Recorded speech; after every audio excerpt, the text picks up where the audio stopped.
안녕하십니까. 내추럴 보디빌딩학과 총장 기토일입니다. 우리는 지난 시간에 스트레스에 대해서 알아봤습니다.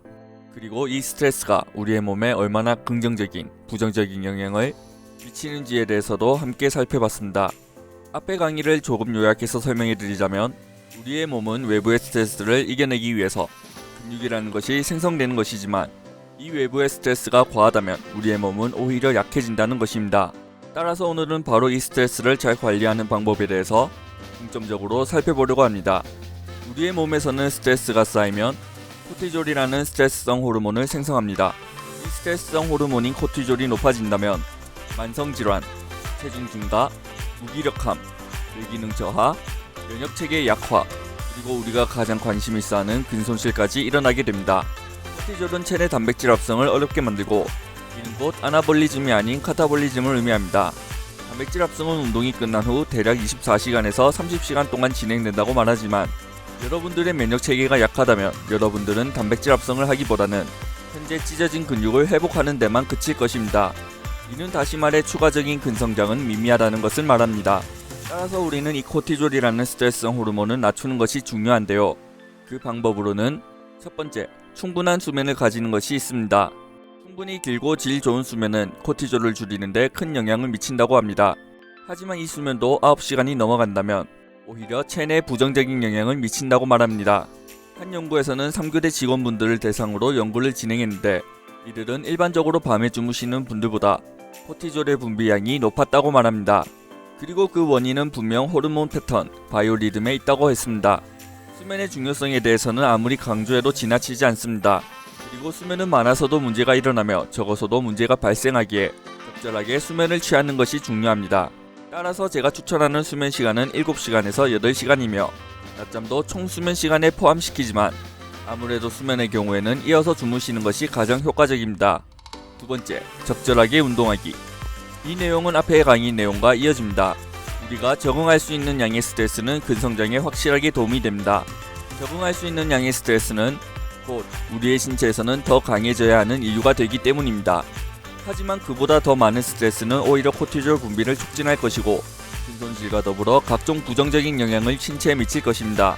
그래도 추가적으로 설명을 넣는다면 과한 볼륨을 진행하고 있다면 볼륨을 줄일 것, 다관절 운동을 너무 많이 하고 있다면 전체적인 볼륨을 줄일 것, 실패 지점까지의 훈련은 지양할 것, 원RM의 90% 이상의 강도로 운동한다면 볼륨을 낮출 것, 새로운 운동 종목을 진행한다면 그 운동에 익숙해질 때까지는 볼륨을 적게 실시할 것이 있습니다. 세 번째, 긍정적인 생각하기. 이전에도 제가 말씀드렸지만 우리의 몸은 정신적 스트레스, 육체적 스트레스를 구분하지 않고 이를 단 하나의 스트레스로 인식합니다. 한 예로 122명의 성인을 대상으로 연구를 한 논문이 있는데요. A그룹은 부정적인 생각을 글로 적게 했고 B그룹은 긍정적인 생각을 글로 적게 했습니다.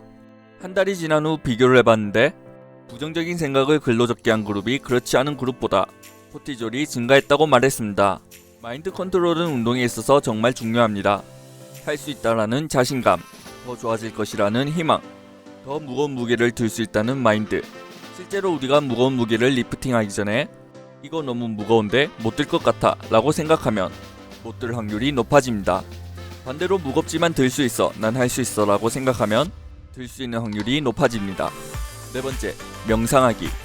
명상을 하는 것 또한 우리가 가진 코티졸을 줄이는 것에 효과적입니다. 한 연구에서는 중년 여성 28명을 대상으로 실험을 했는데 이 중 50%가 명상을 통해서 코티졸이 줄어들었다고 합니다. 명상을 하실 때는 편한 자세로 앉아 숨을 크게 들이마시고 숨을 길게 뱉는 과정을 약 5분 동안 진행해 주시면 될 것입니다. 그리고 5분 동안은 아무런 생각을 하지 않고 오로지 숨을 마심과 뱉음에만 집중하시면 됩니다. 하루의 일과를 시작하기 전 그리고 점심을 먹고 오후에 약 5분간 명상을 진행하신다면 정신적으로 상당히 개운해짐을 느낄 수 있을 것입니다. 다섯 번째, 건강한 음식 먹기. 영양도 우리의 스트레스를 줄이는 것에 큰 영향을 미칩니다. 아무래도 유지 칼로리보다 높은 잉여 칼로리의 수준으로 칼로리를 섭취하는 것이 정신적으로든 육체적으로든 코티졸을 줄이는 것에 큰 도움이 될 것입니다. 그리고 코티졸을 줄이기 위해서 특히 탄수화물을 섭취하는 것을 권하는데요. 충분한 탄수화물이 없다면 체내 혈당을 유지하기 위해서 근육에 필요한 단백질 합성이 원활하게 일어나지 않을 확률이 높습니다. 설탕을 섭취하는 것도 코티졸을 줄여준다고 하는데요. 하지만 너무 많은 설탕의 경우에는 오히려 코티졸을 증가시킬 수 있기에 조심해야 합니다. 우리가 스트레스를 받았을 때 왜 단 것이 먹고 싶어지는지는 여기서도 알 수 있는 부분입니다. 추천하는 음식으로는 다크초콜릿이 있는데요. 95명의 성인 대상으로 연구한 결과 다크초콜릿은 스트레스를 줄여주는 것이 확인되었습니다. 그 다음으로는 바나나와 배가 있는데요. 장거리 스피닝 선수들이 물과 함께 과일을 섭취했더니 코티졸 수치가 낮아졌고, 녹차와 홍차의 경우에는 75명의 남자를 대상으로 6주간 진행했을 때 홍차를 섭취하게 했더니 코티졸 분비가 낮아졌음이 밝혀졌고, 프로바이오틱스와 프리바이오틱스도 코티졸을 줄일 수 있다고 말합니다. 요거트나 김치, 수용성 섬유질 등을 섭취하면 코티졸이 낮아짐이 확인됐고, 마지막으로는 물인데요. 탈수는 코티졸을 증가시킵니다. 따라서 충분한 양의 물을 섭취해야 하는데요. 마라톤 선수를 대상으로 연구를 진행했고, 충분한 체내 수분량을 유지했더니 수행 능력이 올라가고 코티졸 분비가 낮아진 것이 확인되었습니다. 6번째, 보충제 섭취. 코티졸을 낮춰주는 대표적인 보충제로는 오메가3가 있습니다. 한 연구에서 A그룹은 오메가3를 섭취하게 했고, B그룹에서는 오메가3를 섭취하지 않았는데, 오메가3를 섭취한 그룹이 그렇지 않은 그룹보다 코티졸 수치가 낮았다고 합니다. 다른 연구에서 정신적인 스트레스를 받는 일을 하는 분들에게 오메가3를 섭취하게 했더니 스트레스 호르몬의 수치가 낮아졌다고 합니다. 다음으로 추천하는 보충제는 비타민 D인데요. 비타민 D의 경우에도 코티졸을 낮추는 데 큰 도움이 된다고 말합니다. 마지막은 카페인을 줄일 것. 2005년도에 한 권위 있는 영양 저널에서 카페인이 코티졸 수치를 증가시킨다는 연구를 발표했습니다. 비록 카페인이 코티졸 분비에 영향을 미치지만 카페인은 체지방 감소와 수행 능력의 향상에 상당히 긍정적인 영향을 미치기에 적절하게 드시는 것을 권합니다. 카페인의 경우 성인 기준 1일 권장 섭취량은 400mg입니다. 참고로 부스터의 대부분 경우가 300mg이고 아메리카노 한 잔의 경우 평균 125mg입니다. 그렇기에 평소에 커피를 좋아하시거나 깜냥 부스터를 섭취하는 분들에게는 운동을 안 하는 날이거나 디로딩을 하는 주에는 커피나 부스터를 섭취하지 않는 것을 권합니다. 그러면 오늘의 강의를 요약해 보겠습니다. 첫 번째, 코티졸은 스트레스성 호르몬으로 근손실을 유발한다. 코티졸을 낮추는 방법으로는 충분한 수면을 가지는 것이 있습니다. 따라서 수면을 최소 7시간에서 8시간 가지는 것이 코티졸을 낮추는 데 도움이 된다. 세 번째, 적절하게 운동하기. 권장사항으로는 과한 볼륨을 진행하고 있다면 볼륨을 줄일 것, 다관절 운동을 너무 많이 하고 있다면 전체적인 볼륨을 줄일 것, 실패 지점까지의 훈련은 지양할 것, 원활함의 90% 이상의 강도로 운동한다면 볼륨을 낮출 것, 새로운 운동 종목을 진행한다면 그 운동에 익숙해질 때까지는 볼륨을 적게 실시할 것이 있습니다. 네 번째, 긍정적인 생각하기. 할 수 있다, 들 수 있다, 이겨낼 수 있다라는 자신감을 가지는 것 또한 코티졸을 낮출 수 있는 방법입니다. 다섯 번째, 명상하기.